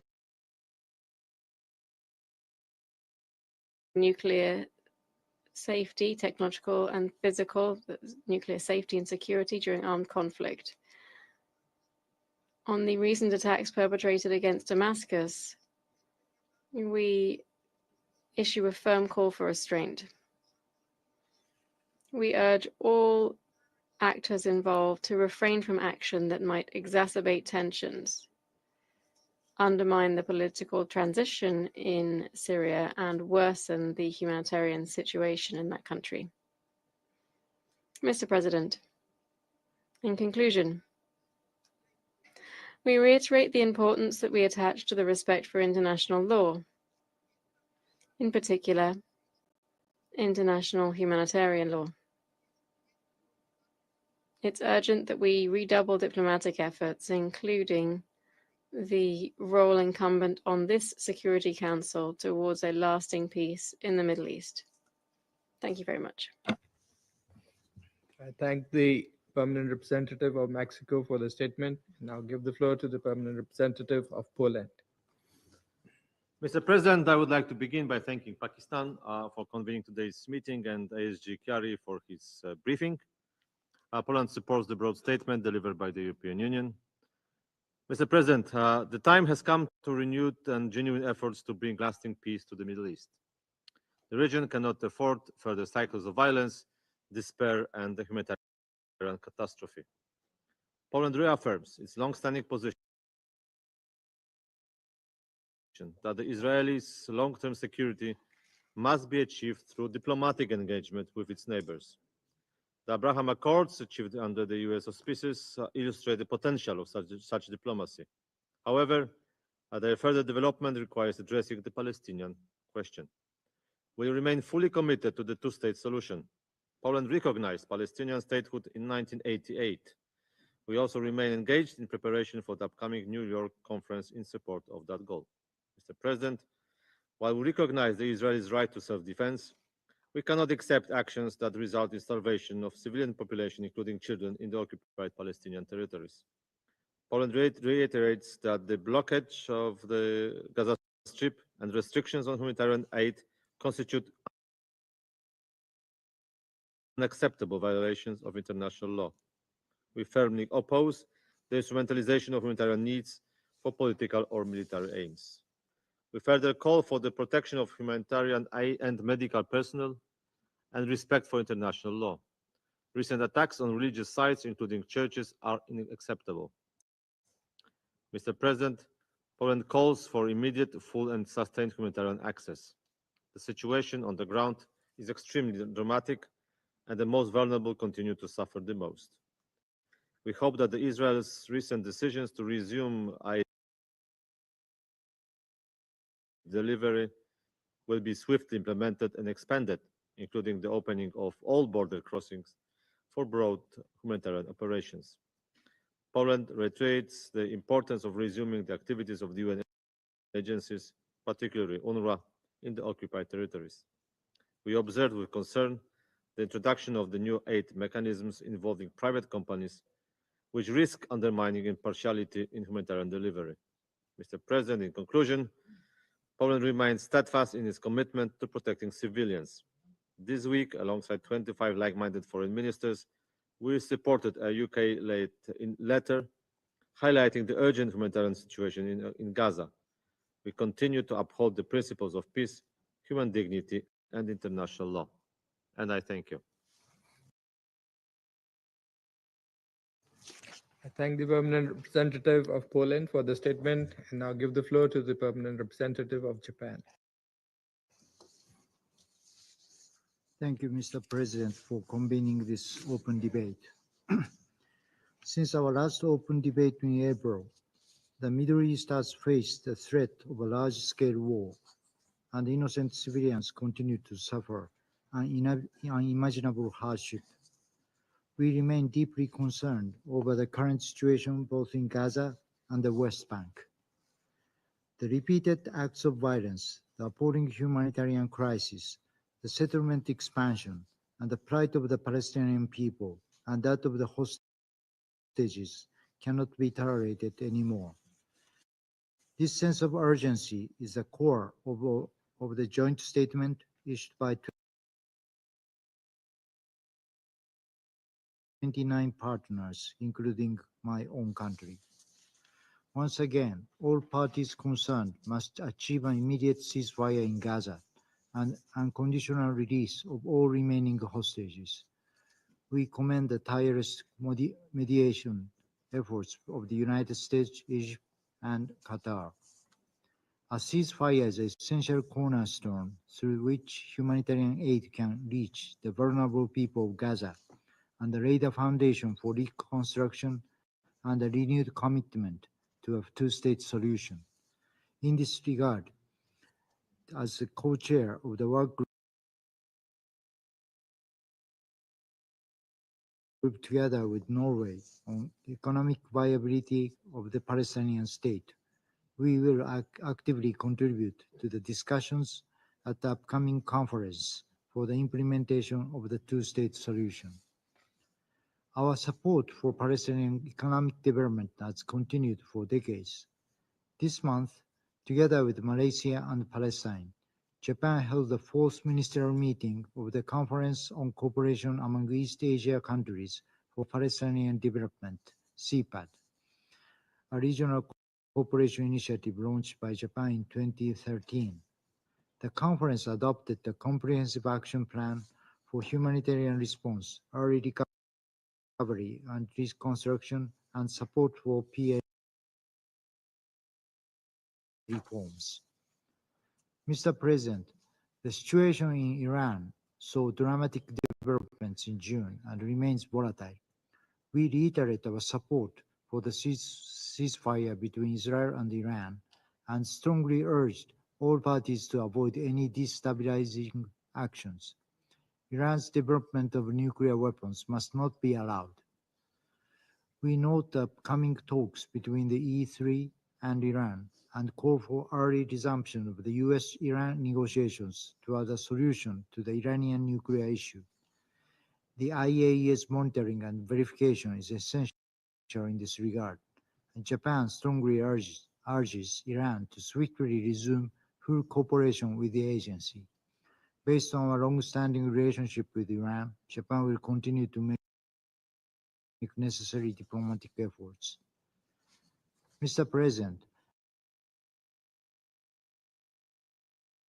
in Syria, while concrete progress has been made toward a political transition, Japan is deeply concerned by the continued violence, especially in the south. We call for steady implementation of the ceasefire agreement and strongly urge the utmost restraint. All parties must work constructively toward an inclusive political settlement and national reconciliation through dialogue. Syria's sovereignty, territorial integrity, and independence must be respected. In Yemen, we condemn the resumption of Houthis' attacks on commercial vessels. The Houthis must cease this reckless conduct immediately and release all detainees without delay. In Lebanon, where the ceasefire largely holds, the situation remains fragile with continued violations. All parties need to fully implement the ceasefire agreement and refrain from any escalation that puts civilians at risk and undermines regional peace and stability. To conclude, the international community must unite in the earnest pursuit of lasting resolutions of the numerous conflicts in the Middle East. Japan will continue to play its part to this end. I thank you.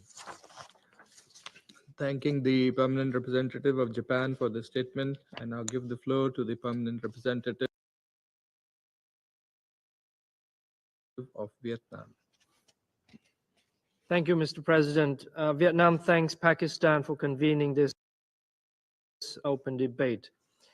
We share deep concern over the prolonged conflict in Gaza now in its 21st month, marked by relentless violence, attacks on women and children, and starvation of the civilian population.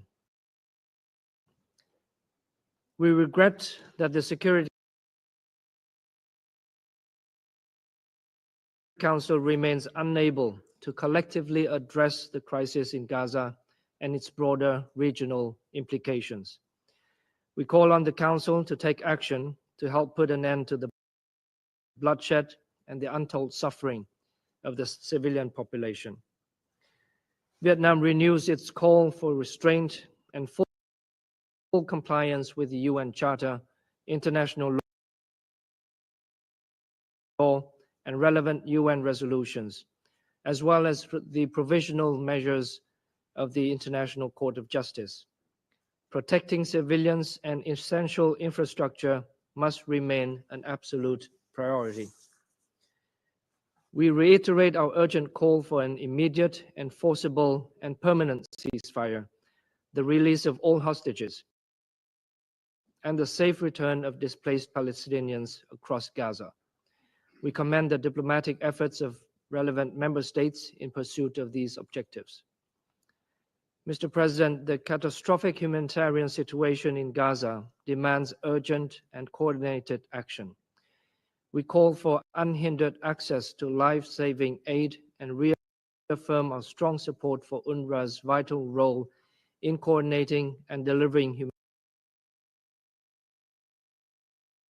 humanitarian assistance.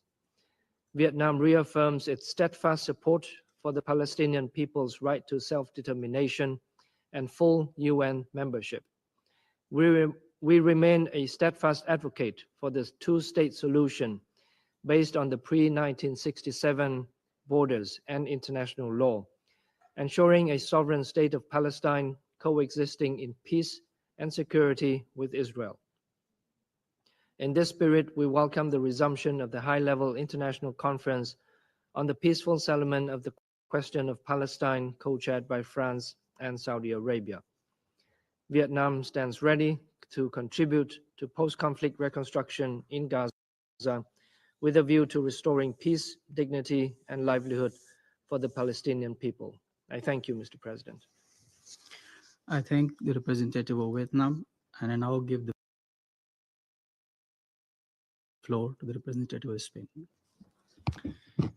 Señor Presidente, Mr. President, I'm grateful for this opportunity to address this Council at a time of particular grave gravity across the entire Middle East region, which makes it all the more urgent to unite our efforts in pursuit of peace and stability. The region remains deeply marked by the Israeli-Palestinian conflict, ramifications of which extend to neighboring countries and have plunged the entire region into a spiral of violence. The situation in both Gaza and the West Bank remains profoundly alarming. After more than 21 months of conflict, the war has resulted in more than 57,600 civilians, including thousands of women and children. We cannot tolerate further death and destruction in Gaza. The humanitarian blockade has triggered a severe famine affecting 2 million Palestinians in Gaza, who in addition lack access to basic medical treatment.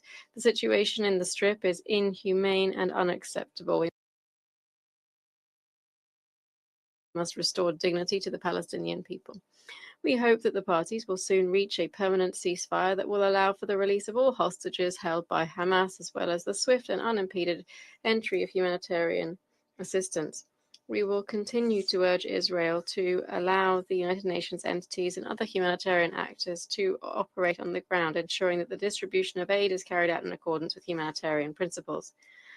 Our support, in particular for UNRWA, remains steadfast, as demonstrated by our recent presidency of the agency's advisory commission, which concluded this month in July.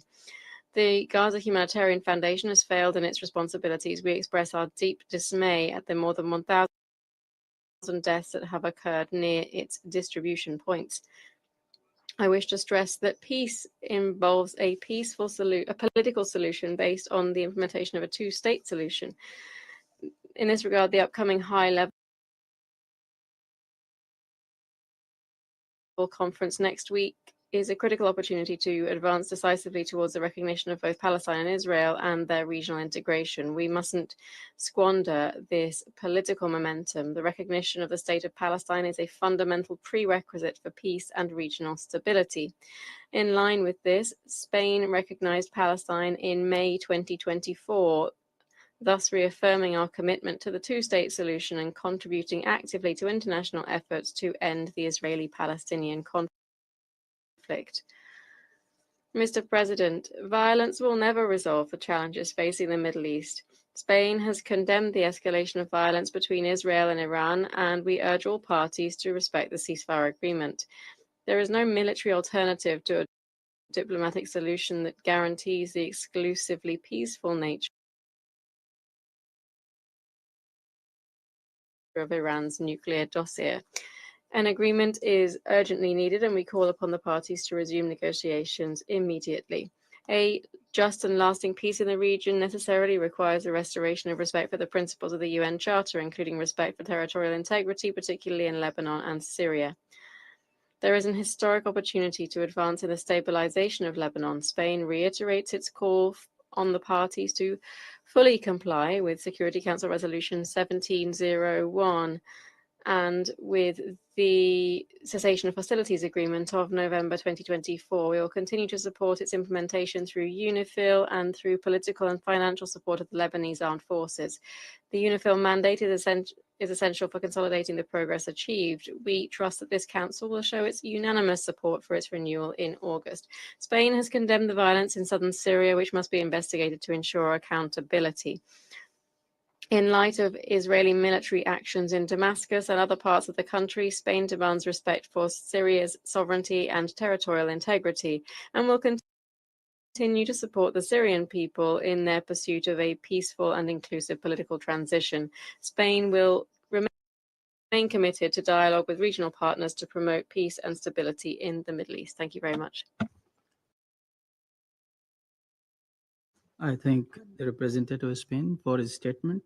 I now give the floor to the representative of United Arab Emirates. Mr. President, at the outset, I would like to thank Mr. Khaled Khiyari for his comprehensive briefing this morning, which shed light on the harsh and precarious reality in the Palestinian territory, particularly in the Gaza Strip. I also align myself with the statements delivered by the Gulf Cooperation Council, the Arab Group, the Organization of Islamic Cooperation, and the Non-Aligned Movement. The United Arab Emirates reiterates its strong condemnation of the devastating war in Gaza, unprecedented in both scale and intensity, and the ongoing violence and grave violations committed against defenseless civilians, including indiscriminate killings and the widespread destruction of vital infrastructure in blatant disregard of international law. These actions have resulted in the displacement of thousands and have subjected countless women, children, the elderly, and the sick to immense suffering and the threat of death. My country also condemns the unjust blockade imposed by Israel on the Gaza Strip, which, alongside the systematic obstruction of humanitarian aid and attacks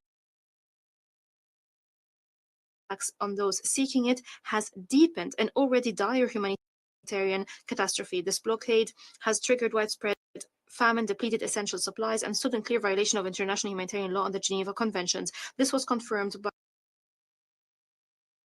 the United Nations Secretary General and the Office for the Coordination of Humanitarian Affairs in their recent warnings of widespread famine and the collapse of the humanitarian system in Gaza. In response to the magnitude of the humanitarian catastrophe in Gaza, the UAE has undertaken a series of initiatives under Operation Gallant Night. These efforts encompass the delivery of food assistance, the provision of essential supplies to sustain local bakeries, and the implementation of water desalination projects to address critical needs. Furthermore, the UAE has received hundreds of wounded and ailing individuals, along with their family members, for medical treatment at hospitals across the country. Despite all ongoing regional and international efforts to reach a ceasefire, secure the entry of humanitarian aid, and release of hostages, the absence of genuine political will has hindered any meaningful progress towards ending this war. This has allowed the bloodshed and human suffering to continue at a tragic pace. We also draw attention to the dangerous escalation in the West Bank, marked by repeated incursions, arbitrary arrests, violent attacks against civilians, and the continued expansion of illegal settlements and attacks on the property of civilians, which represents a clear violation of international law and undermines the prospects of achieving a just and lasting peace. In this context, the UAE reiterates its unequivocal rejection of all Israeli practices that violate the rights of the Palestinian people, whether in Gaza or across the occupied Palestinian territory. This includes the abusive practices at the Al-Aqsa Mosque compound, as well as the Israeli plan to transfer the administration and oversight of the Ibrahimi Mosque from the Palestinian Ministry of Endowments and Religious Affairs and the municipality of Al Khalil to the Jewish Religious Council, an act which my country strongly condemns and denounces. As we move forward, it is essential that we work together with unwavering resolve to advance the following 4 key demands. First, securing an immediate, lasting, and unconditional ceasefire and releasing detainees, hostages, and prisoners. In this context, we renew our support to the mediation efforts led by the State of Qatar, the Arab Republic of Egypt, and the United States. Second, lifting the blockade imposed on the Gaza Strip and ensuring the protection of all civilians, while enabling the United Nations, particularly UNRWA, to fulfill its vital and indispensable humanitarian mandate by delivering large-scale aid safely and effectively to all those in need, in full compliance with the principles of neutrality, impartiality, and independence. Key humanitarian principles. Third, halting all actions aimed at forcibly displacing Palestinians or altering the demographic composition across all areas of the occupied Palestinian territory. Fourth, ending the occupation, halting all settlement activities, and revitalizing the political process based on the 2-state solution. This remains the only viable path to breaking the cycle of violence and advancing forward towards the establishment of an independent and sovereign Palestinian state with East Jerusalem as its capital, living side by side with Israel in peace and security. In this regard, we welcome the announcement of the resumption of the International Conference on the Peaceful Settlement of the Question of Palestine and the implementation of the 2-state solution, co-chaired by the Kingdom of Saudi Arabia and the Republic of France. And we're hopeful that it will yield tangible steps toward ending the conflict and fostering security and stability in the region. I thank you, Mr. President. I thank the representative of the United Arab Emirates for a statement. I now give the floor to the representative of Norway. President, the situation in Palestine is catastrophic. We are beyond words to describe the conditions in Gaza. Palestinian civilians are facing starvation, disease, and death. The Israeli hostages continue to suffer terribly. This is totally unacceptable. We repeat to all parties, the war must end now. Norway is extremely concerned about the lack of access to critical aid and basic goods in Gaza. The Israeli government's aid delivery regime is both highly insufficient and dangerous. Since the end of May, over 1,000 Palestinians have been killed while seeking aid. This cannot continue. Civilians must be protected. The restrictions on the flow of aid must be lifted immediately. As the occupying power, Israel must ensure that people have food and medical supplies and enable the UN and humanitarian organizations to do their life-saving work safely, effectively, in line with international humanitarian law and with the safety of the civilian population as a priority. Instead, conditions for the UN are worsening. Thousands of UN aid trucks remain blocked from entering Gaza, with stocks that could have fed Gaza's entire population for 3 months. Heavy bombardments are reported close to UN installations in Deir al-Balah, with UN installations being damaged or under threat. WHO's staff residence and main warehouse in Gaza were damaged this week when an attack caused explosions and a fire inside. Humanitarian and health workers must be protected. UN staff in Gaza are fainting and collapsing due to starvation and lack of water while on duty. Desperate pleas from UN staff are being received daily, urging the international community to act. As Norway has argued in our statement to the International Court of Justice in April, Israel is required under international law to provide cooperation, facilitation, assistance, and protection for the international presence to continue their activities in the occupied Palestinian territory. This includes the courageous UN staff working on the ground in Palestine. To quote UN Relief Chief Tom Fletcher, they are the best of the UN and of all of us. President, as has been underscored in this Council again and again, reaching a two-state solution is a prerequisite for durable peace and security for Palestinians and Israelis alike. Norway remains committed. Let us use the upcoming conference on a two-state solution next week to intensify our efforts to bring this terrible conflict to an end. Thank you. I thank the representative of Norway for her statement. I now give the floor to the representative of Malaysia.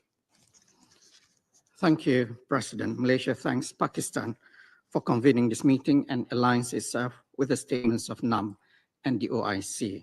President, this council has convened numerous times to discuss the situation in the Middle East since the horrific war in Gaza began. Copious, alarming reports and distressing accounts have been heard from a broad range of UN officials and other experts.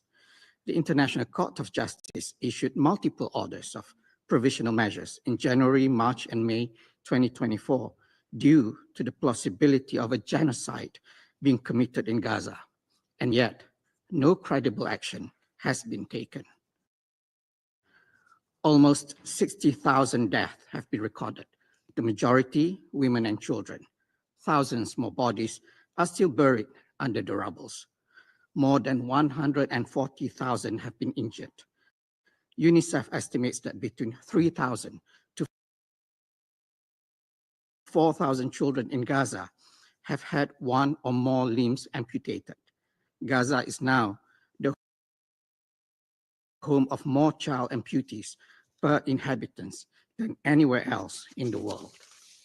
About 2 million Gazans have been forcibly displaced, many of them multiple times. 92% of housing units have been damaged or destroyed, while 70 to 80% of civilian infrastructure, including schools, hospitals, and roads, are completely destroyed or damaged. 330 UNRWA staff have been killed, the highest number in the UN history. More than 200 journalists and media personnel have also become casualties, also a new record. The situation in Gaza had been described as catastrophic months ago. Gaza is said to be a graveyard for children and worse than hell on earth. And yet, this council continues to be unmoved, unresponsive, and unable to get its act together, allowing the humanitarian condition to deteriorate and massacre of Palestinians to continue. Now the situation has worsened to an even more unimaginable level. Since the setup of the Gaza Humanitarian Foundation in May, the shooting and killing of civilians at its food distribution sites has become almost a daily routine. So far, about 1,000 Palestinians have been killed. This is outrageous, and it must be stopped. President, surely we have said and heard enough. What is needed is for the Council to deliver on its mandate. What the entire world has been waiting is for united, firm, and bold actions by this Council to uphold the UN Charter and international law. Israel's genocidal war in Gaza must be stopped. Israel must be held accountable for the multitude of war crimes that it has committed, including using starvation as a weapon of war. In the West Bank, Israel's military operations have increased in its scale, frequency, and brutality. Settler violence has also heightened, as well as expansion of illegal settlements. The impunity that Israel enjoys has emboldened it to intensify its belligerence, not only in the occupied Palestinian territory, but throughout the region. Recently, we have witnessed how Israel has thrown the wider region into chaos and instability by its reckless military actions on Iran, Lebanon, and Syria. Clearly, Israel is acting as if it is above the law. President, the Security Council must act decisively before it is too late. What is at stake is not only the extermination of an entire people, but also the total collapse of the rule-based order. Make no mistake, the Council's actions or inactions today may very well determine whether we will continue to live in peace, guided by international law, or regress into a world of lawlessness where might is right. Thank you. I thank the permanent representative of Malaysia for the statement. There are still a number of speakers remaining on the list for this meeting. I intend, with the concurrence of members of the Council, to suspend the meeting until 24th of July. The meeting is suspended.